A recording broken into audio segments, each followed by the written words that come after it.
Elle est née avec des organes mâles et femelles. Quand Binta est née, elle portait un don qui remplissait ses parents de peur. Cela a commencé par une nuit orageuse où Ami était sur le point d'accoucher et une sage-femme a été appelée pour aider à l'accouchement. Alors que la pluie battait son plein, Fatou se tenait aux côtés de Ami, l'encourageant et l'aidant à pousser son bébé. Quand elle a poussé, les yeux de la sage-femme se sont écarquillés de choc en voyant le bébé. Elle a contemplé le miracle devant elle. « Qu'est-ce que c'est » a crié le mari de Ami en entrant dans la pièce. Il s'approcha de sa femme et de son enfant, ses mains tremblaient en portant la petite Binta.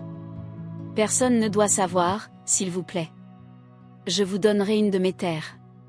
Aidez-nous à garder ce secret. » La sage-femme savait que leur secret serait lourd à porter, mais elle a accepté. Ils ont poursuivi leur routine quotidienne ce jour-là avec un sentiment de malaise et de peur de la découverte. Dans l'après-midi, Rama, la mère de Sidi, est arrivée chez eux pour les féliciter et porter son premier petit enfant. Elle était ravie et excitée, dansant et chantant de joie. « Vous avez essayé, vous êtes une vraie femme. Merci de nous avoir donné cette belle joie. » Elle félicitait sa belle-fille en l'embrassant. Le cœur de Sidi battait à tout rompre alors qu'il menait sa mère dans la pièce où Binta dormait. Les mains tremblantes, il souleva la couverture pour révéler leur précieux enfant. Mais lorsque les yeux de Rama se posèrent sur la forme unique de Binta, son expression joyeuse se transforma en choc et en incrédulité. « Qu'est-ce que c'est » dit-elle d'une voix tremblante d'horreur. « Comment est-ce possible ?»« Mère, Binta est différente » dit Sidi à sa mère. Elle est née avec des organes mâles et femelles. Peut-être qu'elle était censée être un jumeau. Je ne sais pas, maman, s'il te plaît, ne crie pas pour attirer les voisins.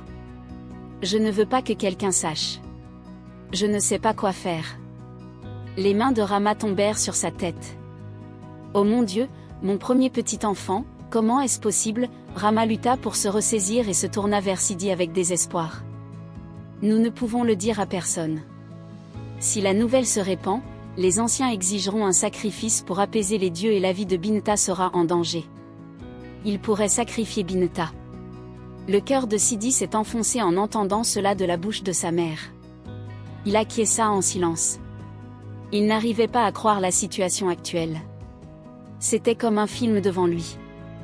Pendant ce temps, dans le village de Ami, sa mère Panda préparait la cérémonie traditionnelle d'Omonga pour accueillir Binta dans le monde.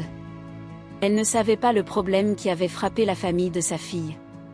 Quand la mère d'Ami, Panda, est venue rendre visite, son cœur a gonflé de fierté à la vue de sa petite fille. Ami a montré à sa mère ce que le Binta avait en venant au monde et a supplié sa mère de garder le secret sinon les anciens sacrifieraient le bébé Binta. Personne ne doit savoir, maman, s'il te plaît.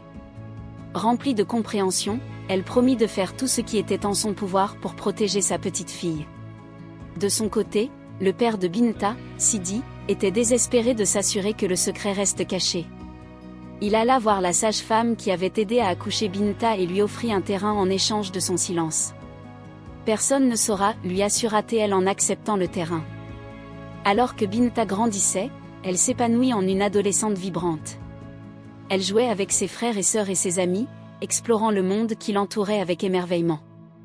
Un jour, en jouant au football avec ses amis, Binta trébucha et tomba, et à ce moment de vulnérabilité, son secret fut révélé à tous ses amis.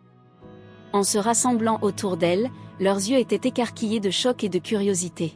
« Regardez » s'exclama l'un de ses amis, pointant une petite protubérance entre les jambes de Binta. « Binta est différente de nous. Elle n'est pas comme nous. Binta est un homme » cria son ami. Des rires éclatèrent du groupe alors qu'il se moquait d'elle, l'appelant des noms comme Binta l'homme, l'enfant esprit, la dame dragon. Les mots les blessaient profondément. Des larmes montaient aux yeux de Binta alors qu'elle luttait pour se relever. Elle courut chez elle, ne comprenant pas pourquoi on l'appelait ainsi. Elle saignait également entre les jambes, pensant qu'elle allait mourir. Lorsqu'elle atteignit enfin la sécurité de son foyer, elle s'effondra dans les bras de sa mère, son corps tremblant de sanglots. « Maman » pleura-t-elle, sa voix étranglée par l'émotion, « il y a du sang qui sort de moi. »« Du sang ? D'où » demanda sa mère. En regardant, sa mère comprit ce que cela signifiait, l'arrivée de la féminité. Amy avait craint que sa fille ne puisse pas avoir ses règles ou fonctionner comme une femme normale à cause de ses organes mâles et femelles, mais le destin avait d'autres plans. Doucement, Amy essuya les larmes de Binta, sa voix douce et réconfortante. Elle rassura sa fille, « C'est normal, mon amour. C'est une partie de la croissance. C'est un signe que tu deviens une femme. » Mais pour Binta, la révélation apportait confusion et peur. Aux yeux de ses amis, elle n'était pas une femme, mais un enfant esprit, une moquerie de tout ce qu'il connaissait. Avec le sang coulant de son corps, elle se sentait déchirée de l'intérieur. Amy, sa mère, savait qu'il était temps de partager la vérité avec sa fille, peu importe à quel point ce serait difficile. Binta, ma chère. Maman, tu veux dire que je suis un homme et en même temps une femme? Comment est-ce possible? Je pensais que toutes les filles étaient comme moi. Le cœur de sa mère se brisa aux paroles de sa fille. Mais maman, continua Binta, tu as dit que mes règles étaient arrivées aujourd'hui. Est-ce que cela signifie que je suis une femme? Oui, ma chère, c'est un signe du bon Dieu que tu es une femme, une belle et puissante femme digne d'amour et de respect. Maintenant que le sang est sorti, cela signifie que ton corps se prépare à la possibilité d'apporter une nouvelle vie, un bébé, dans le monde. Cela signifie aussi que tu peux porter un enfant. Binta écoutait attentivement les paroles de sa mère. Mais maman, murmura Binta, pourquoi cela devait-il m'arriver à moi? Pourquoi dois-je être différente? Binta rassura sa fille en lui disant qu'elle était faite ainsi, qu'elle était spéciale et unique au-delà de toute mesure. Mais il y a des précautions que tu dois prendre maintenant. Tu dois rester loin des garçons et protéger ta vertu et ton honneur. Et tu dois te garder propre et utiliser un pagne quand tes règles arrivent. Et n'oublie pas de prendre un bain, Binta acquiesça. Je le ferai, maman, je ferai tout ce qu'il faut pour prendre soin de moi.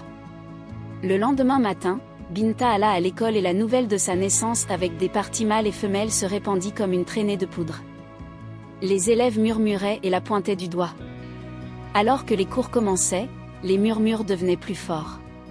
Binta pouvait entendre les rires cruels derrière elle. Ils se moquaient d'elle pour être différente, pour être ce qu'ils ne pouvaient pas comprendre. Regardez Binta, elle n'est pas comme nous, disait un de ses camarades. Binta la monstre, Binta l'enfant esprit, chantait-il. Binta était en colère, elle ne pouvait plus se contenir. Elle se leva en classe, se tourna et les confronta. Oui, je suis différente, dit-elle. Je suis née avec des organes mâles et femelles et je suis fière de ce que je suis. Ses camarades la fixaient, surpris et incrédules. Pour la première fois, ils la voyaient non comme une cible mais comme une femme courageuse. L'enseignante termina la classe immédiatement et convoqua Binta au bureau du directeur. Binta reçut une lettre d'avertissement pour ne pas causer de bruit et de tension dans l'école en racontant des mensonges. Le lendemain, le principal de l'école aborda le chaos à l'école lors de l'assemblée et demanda à Binta de venir devant les élèves et de déclarer ce qu'elle prétendait être. Après tout cela, la rumeur continuait de se répandre dans l'école et dans le village, mais finissait par se taire avec le temps. Les années passèrent et Binta eut du mal à maintenir des relations saines. Les hommes fuyaient à cause des rumeurs qu'ils avaient entendues. Son petit ami actuel, Alassane, qu'il aimait beaucoup, dit à son ami Ibou qu'il voulait épouser Binta. Ibou avertit Hassan, « Écoute, mon frère, j'ai entendu des choses sur la fille que tu fréquentes. Elle n'est pas ce qu'elle semble être. » Hassan répondit, « Que veux-tu dire? » Ils disent qu'elle est un homme avec le visage et le corps d'une femme. Hassan répondit, « Non, ce n'est pas vrai. Binta est une femme de bout en bout et elle est trop belle. » Ce sont tous des mensonges, Ibou dit à Hassan, « Demande-lui et vois, elle ne le cache pas. Tu es trop naïf à mon goût, mon gars. Ne dis pas que je ne t'ai pas averti. » Mais comme le doute grandissait dans la conscience d'Hassan, il savait qu'il devait confronter Binta avec les rumeurs qui menaçaient de les séparer. Alors qu'ils se rencontraient dans le calme du parc sous la lune, Binta sentit Alassane troublé. Elle lui demanda, « Qu'est-ce qui ne va pas, mon amour ?» Alassane rassembla son courage et demanda, « Est-ce vrai? Es-tu un homme ?» Le cœur de Binta se serra à cette question. La vérité était devant elle. Elle sourit et dit, « C'est difficile à expliquer, mon amour. J'ai des preuves, mais je suis une femme. Je ne sais pas comment gérer la partie homme. Je ne veux pas mourir si cela est découvert. J'ai tout ce qu'une femme a et je peux te donner des enfants. S'il te plaît, ne mets pas fin à cette flamme que nous partageons. Je suis né ainsi. Pendant un moment, il y eut un silence. Alassane regarda Binta. Je ne sais pas si je peux continuer avec cela. C'est juste trop à encaisser. J'ai besoin de temps pour réfléchir, dit-il avant de se retourner et de partir, laissant Binta seule et confuse. Alassane se retira dans la solitude de sa maison. Il aimait profondément Binta et chérissait la femme qu'elle était, non pas les rumeurs qui la ternissaient. Pourtant, le poids des attentes sociales le pesait. Alors qu'il réfléchissait à leur temps passé ensemble et au souvenir de la gentillesse de Binta et de la chaleur qui coulait dans son cœur, il savait qu'elle était tout ce qu'il avait toujours voulu chez une femme. Il refusa de laisser l'étroitesse d'esprit des autres décider de leur avenir. Alassane prit une décision qui changerait le cours de leur vie pour toujours. Il se tiendrait aux côtés de Binta, peu importe les obstacles qu'ils devraient affronter, car leur amour était plus fort que toute rumeur ou vérité qui pourrait se dresser sur leur chemin. Avec l'amour brûlant dans le cœur de Alassane, il se mit en route pour trouver Binta, lui demander sa main en mariage et déclarer sa dévotion inébranlable envers elle. Alors qu'il arrivait chez Binta, ses parents le regardèrent avec surprise et curiosité. « Qu'est-ce qui t'amène ici, Alassane » demandèrent-ils, leur voix remplie d'anticipation. Alassane prit une profonde inspiration et déclara « Je suis venu demander la main de Binta en mariage. » Les parents de Binta échangèrent des regards étonnés. « Es-tu sûr de cela, Alassane » demandèrent-ils. Mais Alassane soutint leur regard. « J'aime Binta de tout mon cœur, dit-il, et je ferai tout ce qu'il faut pour la rendre heureuse. » Alors que Binta se tenait devant lui, elle pleurait. Elle ne pouvait pas croire que ce moment était enfin arrivé pour elle. « Oui, Alassane, je vais t'épouser, répondit-elle. La nouvelle de leur fiançailles se répandit comme une traînée de poudre dans le village, suscitant encore plus de commérages et de spéculations. Certains murmuraient que Binta ne pourrait jamais avoir d'enfant, tandis que d'autres disaient que Binta rendrait Alassane enceinte. Certains disaient que pourquoi un homme épouserait une femme étrange. Certains disaient aussi que Binta irait enceinter une autre femme. Mais Alassane ne prêta aucune attention aux chuchotements et murmures qui les suivaient.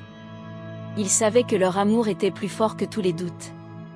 Ainsi, le jour de leur mariage, ils se tenaient main dans la main devant leurs proches, Kaby, Binta, Rama et Alassane se promettaient de faire face à tous les défis ensemble, avec courage et force inébranlables. Alors qu'ils commençaient leur nouvelle vie ensemble, Binta ressentit un sentiment de paix dans son cœur. Et lorsqu'ils se tenaient dans les bras l'un de l'autre la nuit, elle savait qu'elle avait trouvé son véritable partenaire, son âme sœur et son roc. Alassane, chuchota-t-elle, j'ai pris une décision. Alassane la regarda avec inquiétude. Qu'est-ce que c'est, mon amour, demanda-t-il. Binta répondit, je veux être courageuse. Je veux aller à l'hôpital en ville et faire enlever mon organe masculin. Alassane demanda, Binta, es-tu sûre? Binta dit qu'elle en était certaine. Alassane la rassura, je t'aime telle que tu es, quoi qu'il en soit, je serai à tes côtés à chaque étape. Il fit ce vœu, et alors qu'ils se tenaient encore plus près l'un de l'autre, Binta ressentit un sentiment d'espoir. Elle savait que, quels que soient les défis à venir, ils les affronteraient ensemble avec amour, courage et force. La leçon morale de cette histoire est l'importance d'accepter et d'embrasser les individus, quelles que soient leurs différences, qu'elles soient physiques, culturelles ou autres. Elle sert d'avertissement sur les dangers des préjugés et de la discrimination basée sur des hypothèses infondées et des superstitions. L'histoire met également en lumière le pouvoir transformateur de l'amour pour transcender les barrières sociales et favoriser la compréhension et l'empathie. En essence, le voyage de Binta de sa naissance à son mariage illustre l'importance de l'acceptation, de l'honnêteté, de la résilience et de l'amour pour surmonter l'adversité et embrasser la diversité sous toutes ses formes. Merci de regarder, aimez cette vidéo, partagez-la et abonnez-vous à notre chaîne. Merci beaucoup, sois béni.